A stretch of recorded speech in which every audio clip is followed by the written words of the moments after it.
Yeah. In between your two Grand Slam championships, because I can't keep you on this show too much longer.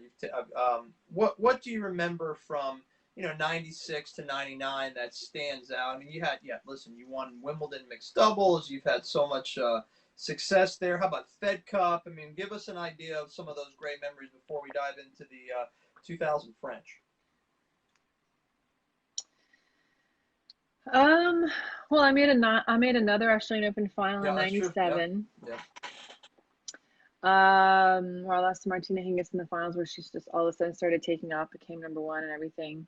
I found it to be a bit hard, honestly, after winning the Australian Open and dealing with the new pressure and stress and expectations and a lot of demands off court. Like I said, there's TV shows and photo shoots and interviews, and there's so much more than you were yeah. doing before, because now you're a Grand Slam champion and famous, and everyone wants, to talk to you. So that was a bit tough to deal with.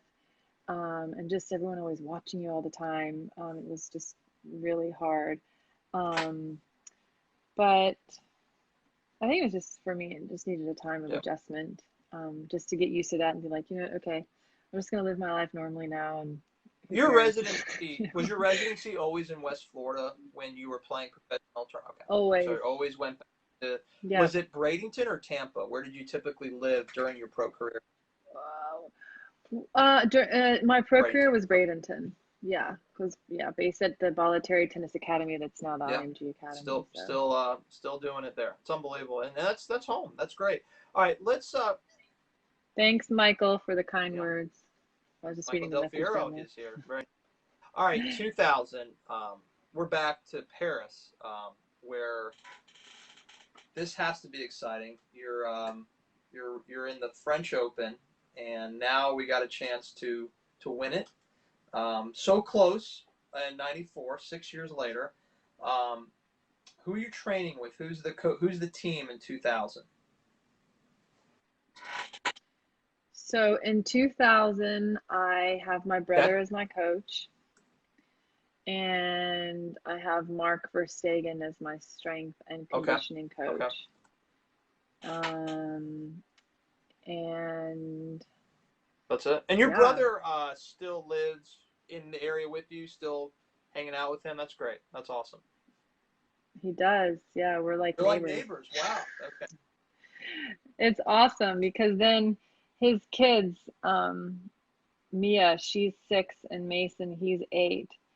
So I love my niece and nephew so much. They're That's like my awesome. kids, and it's so cool because they like can walk over to my place, and then they like knock on the door, Tati, Tati, and then they come in, and I give them juice and cookies, and we play and hang out for a There little you go. while, and then they walk Spoil your niece home. and nephew as you should. I'm gonna It's so I'm cool. gonna I love set the it. stage for this tournament. I'm gonna give you some of the seeds. The number one overall seed is Martina Hingis. You are the Yeah. sixth seed, and that is your um, your quarterfinal matchup is Monica Seles. That's a great match. That quarterfinal match with you and Seles is 4 in the third. Can you give us that match? Do you remember any highlights? Anything that stands out in that quarterfinal match against Monica? Um, I think I'm gonna have to change I headphones. hear Can you you hear well. me? Yep. Okay, good. So I only have one working now. So just let Okay. me know if you don't hear me. Go I've ahead. got some You're other good. earphones here. Um, so yeah, Monica Seles. Wow, I love Monica. We're still friends to today. So much respect for her and one of the fiercest competitors on the tour. Um, and she was hard for me to compete against. I didn't beat her all the time. It was not an easy match for me. So if I would have lost that match, it wouldn't have been like a Yeah, surprise. she's Let's put probably it the that favorite way, to win that match. She's the 3 seed. You're the 6 seed. Yeah. Yeah, Yeah. exactly. So, I think being in France, having the French crowd behind me obviously gave me extra adrenaline and energy. But whew, I don't know. I don't know how I won that match, What a match. honestly. But I do remember hitting the best shot of my whole career in that match, though, where I jumped up in the air and hit it Yep. between my legs because she had me on the run, like side to side. And I knew where she was going to hit the ball. And I just ran as fast as I could to the other side. And all of a sudden it was on top of me. And there was, it was just Yeah. complete reflex. All of a sudden it was on top of me and I just jumped and hit the ball between my legs. And I'm lucky I Yeah. even hit it with the strings and it went in for a winner. So that was just insane. Search for that on YouTube. And the Search crowd for loved that it. moment on YouTube. Unbelievable. Yeah. When you see the video, like I saw the video afterwards and I was like, Yeah. oh my gosh, I didn't know I Yeah. could jump that high. Unbelievable. I mean, we go to the semifinals, and there waits the phenom who's just dominating the early 2000s, late 90s, Martina Hingis. A battle. I mean, Yep. she took you to the limit, but you got her pretty good in the third set, two in the third. And I'm sure the Yep. crowd is just going crazy for you in that match. I mean, that match. I mean, that. Oh, gotta put my other earphone. 1 second. Okay. There we go. How's that? I Can hear you you me? very well. Okay, cool. Yeah, well, Martina Hingis and I were doubles partners at the 2000 Roland Garros event. We were playing doubles together. So, Yep. it's never easy when you have to play in singles your Yep. doubles partner. And we were still in the draw, and also we're friends. So it wasn't easy to go on the court and compete against each other, but we both knew before the match, we're like, look, okay, I know you want to win. You know that I want to win. We're not going to Yep. take it personal. We're going to go out there. We're going to fight. We're going to play the match. And then after that, we're friends, and we continue to play doubles. So it was a tough match because Martina Hingis was like, another one. Never an easy opponent for me to play against. And let me tell you, she's hard to read. You don't know Yep. where she's going to hit the ball in any of her strokes. She's so efficient and so precise. She plays tennis like she's playing chess. So, at the end of that match, we were both cramping in the third set. And I was just hoping I was going to be able to make it and be able to finish the match. And I was hoping my cramps were not going to get too bad. But I was able to make it in the end. And I was just so happy to win that match and then to be able to play another finals, give myself an opportunity in another Grand Slam finals. I was just so excited, and especially being Roland Garros, it's just Before amazing. we get to the match, the finals, David's question. David's asked a lot of questions. We haven't got David's a former tour referee. Did you ever play? Did you see his question? Did he say something about Yes, Jolene that's Watanabe? his ex. Yeah. I didn't see the whole question. Did you ever play against Jolene? I don't know. You don't know. Okay, that's know. fair. All right, let's get to Conchita Martinez here. The number 5 seed Martinez versus the number 6 seed Mary Pierce. It is the 2000 Roland Garros ladies finals. Mary with a nice first set, a 6-2 win. So sometimes it's tough to probably win that first set easily, and you're like, okay, I'm rolling here. I'm home. I am 6 games away. Or 6, I got to win 6 games. In this case, you won 7 games to win 7-5 to finally capture the title in front of your crowd, your home crowd. I mean, I'm nervous talking about this. Like, wow. I mean, I'm putting myself in your shoes now. All right. Oh yeah, the heart starts pounding. Right, let me tell you. 6-5. Let's just go. Let's fast forward to 6-2, 6-5. Who's serving? Okay. 6-5. You're okay. Me. All right. Me. So. See, now I'm starting to get nervous now. My heart's starting to beat a little faster. I'm Conchita Martinez. I'm about to return your serve. All right, so that first, what? Give us the mindset. I'm here. I am 1 game away. I am 4 points away. I mean, was that the most nervous step up to the baseline you think you've ever had in your life? I don't know if that's the most nervous I've ever been in my life. I do have a memory of playing Monica Seles when I was like 16 or something in Spain, and I had 3 set points in the first set tiebreak. And I think Monica was probably number 1 at the time or something insane. I hit 2 double faults. I literally could not toss. Okay. My hand was like shaking to toss the ball. So there's like 2 double faults in a row. I was like, well, there we go. There's that set. And then I lost the first set and then the match. But no, so serving for the Roland Garros title, my dream in tennis is to win Roland Garros. And knowing that I am 4 points away is just insane. So second set was a lot tighter, obviously, because I was getting tight. And, getting nervous and ending, finishing off a match is always the toughest. And you know, at the end, I literally just had to like trick my brain. I just basically had to say, it's 3-2. You know, you're serving. I like, even when I had championship point, I told myself it was Yeah. Okay. 30-15. Smart. You know, it was like I had to. It was too much. It was just too Yeah. much stress, too That's much a lot. pressure. It was like so much emotion. You know, I had to really like, and I had 3 match points. I didn't win on Okay. my first one.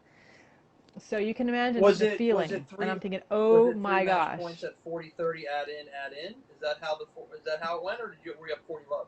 I'm Okay. pretty sure. I'm not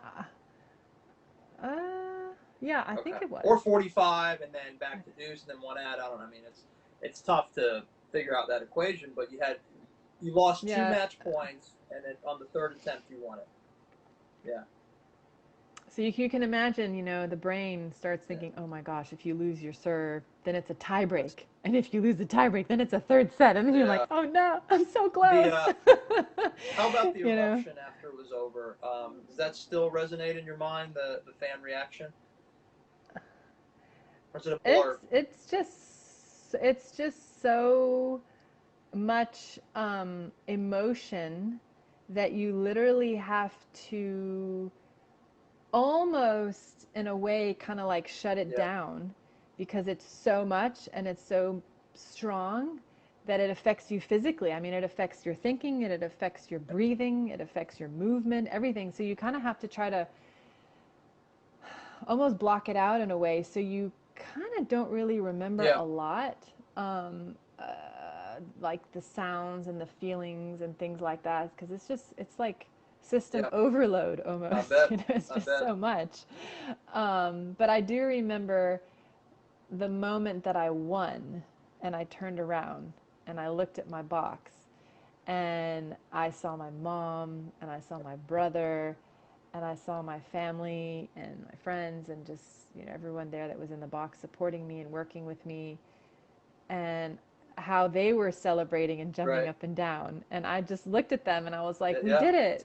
I can't believe. And then I was like, I can't believe it. And then I was like, I did it. And I was like, this is amazing. And it was just, it's like Yeah. mind blowing, you know, to do like Yeah. something like that where your dream just comes true in tennis. It was just, I just was like, I couldn't believe it. It's like you have the feeling of I can't believe it and the feeling of like Yeah. I did it. Yes, finally, it's amazing.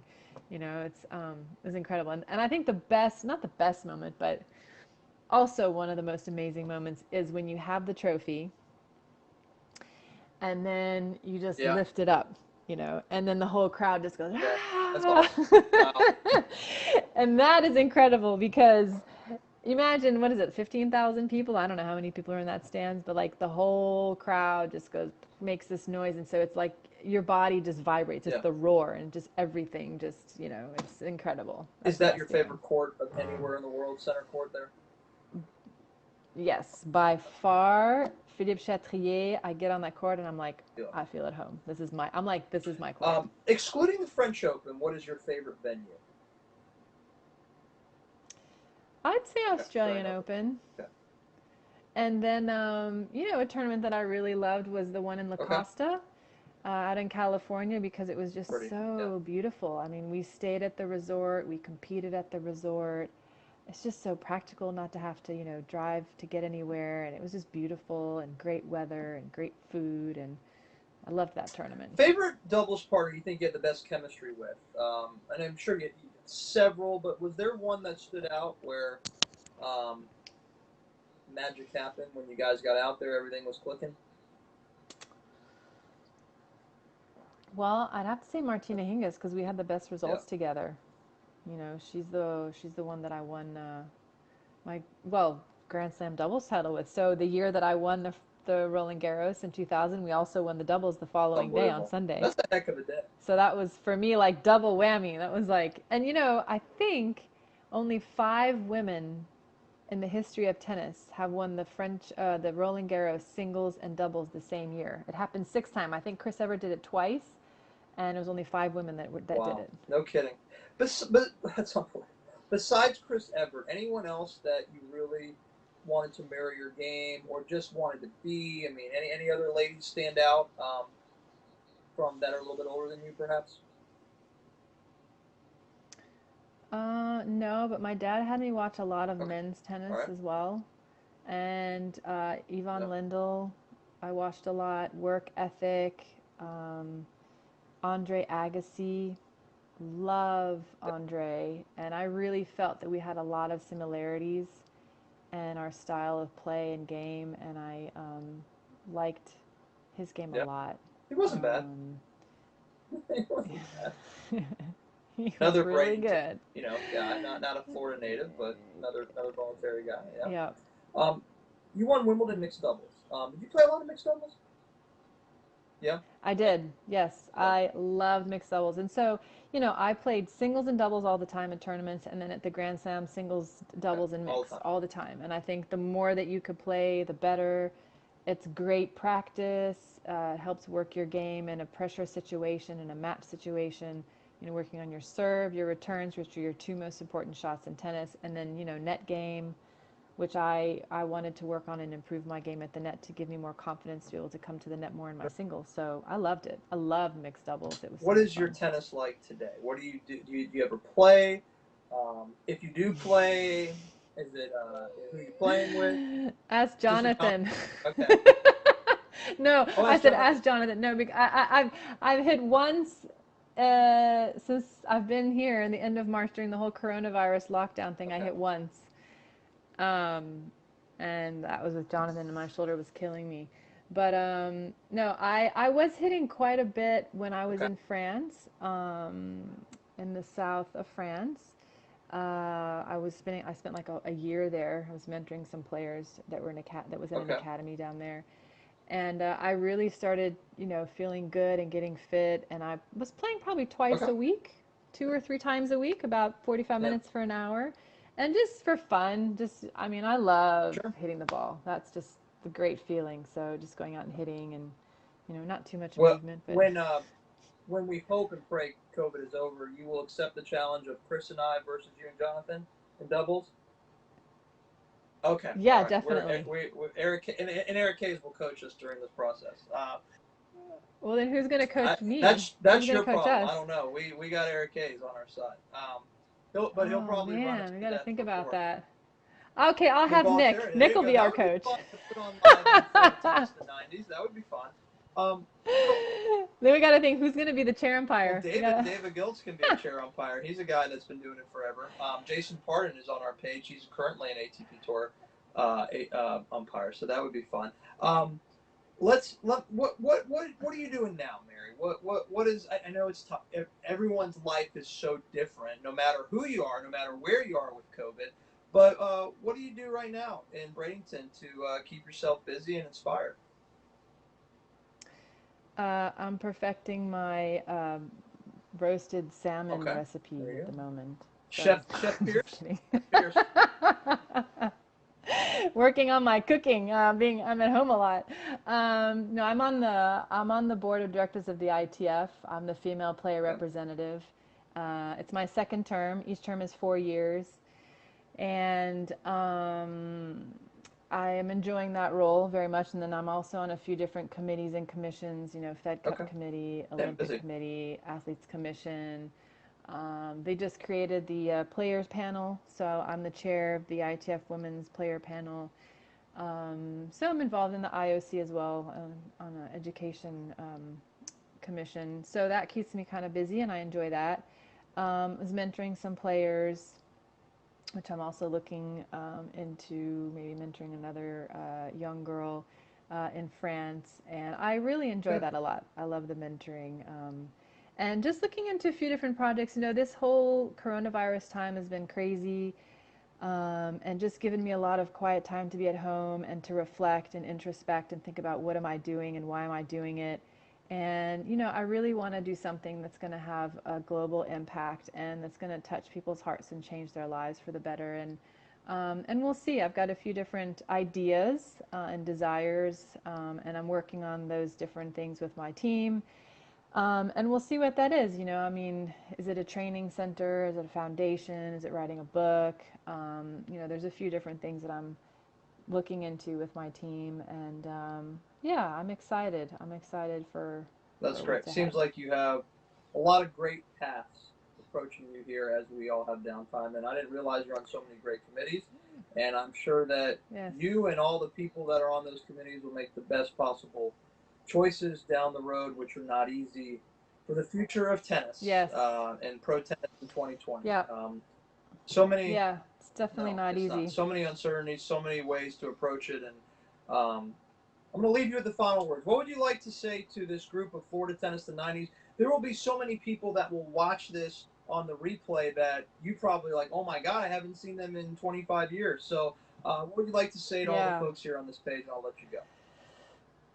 Well, first of all, I wish I could see and know who's watching. I don't know who is, but yeah, I mean, first of all, thanks for having me on. It's been a blast. And you know, growing up, you know, starting tennis in Florida and growing up in Florida, and you know, just to be able to be with you guys tonight is like a blast from the past for me, and just brings back so many great memories and so much fun. So it was a lot of fun for me, and I was just really happy to spend this time together. And yeah, just to reconnect, hopefully, with some old friends that I haven't heard from or seen in a long time. And, you know, just wishing everyone to stay safe and to stay healthy, you know, and to make the most of every moment, you know, because we don't know. There Oh, she Heather is. Green. Oh my gosh. Hi, Heather. That's awesome. But yeah, just to make the most of every moment that we have with those that we love and that we cherish, because, you know, we don't know, you know, how much longer we have, and, you know, we're not promised tomorrow, and just to enjoy every moment, and, you know, just praying everyone is happy and healthy, and look forward to hearing from my different friends, and yeah, wishing everyone the best. And That God is a bless great you. message. And if you ever make it to Raleigh, you're going to have to play with Heather or not. Because, Definitely. And then we're going to have some good yeah, barbecue, because, you know, you guys have good welcome to North barbecue up Carolina. there. There's So two different types of barbecue, Mary, if you're familiar. You have Eastern North Carolina barbecue, and you have Western. So your father being from the Greensboro area, that's what we call Western barbecue, right?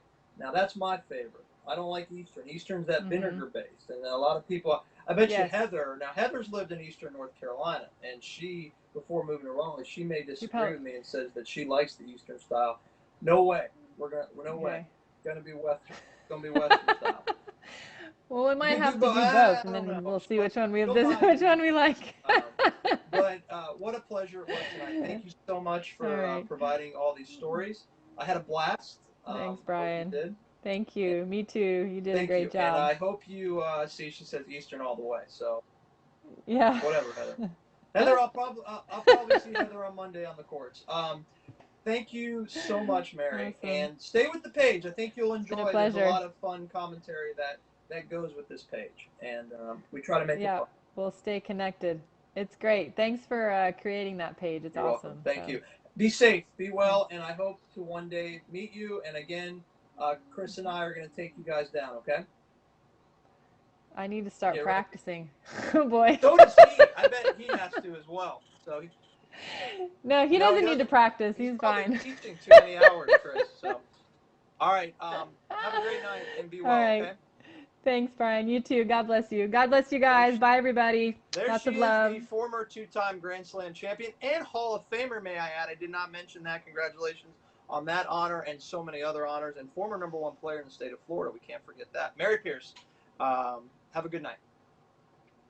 All right. I will let her go. What a fun show. She was such an amazing guest and a great storyteller with an amazing memory. So thank you, Mary, for joining. Thank you, Jonathan, for putting this together several weeks ago. And we finally got her on, and it was a pleasure.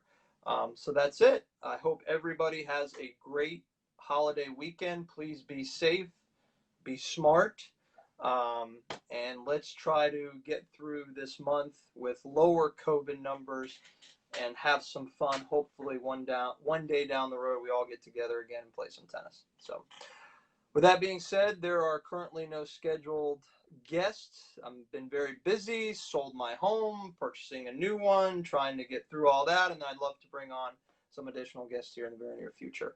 Thank you so much, everybody.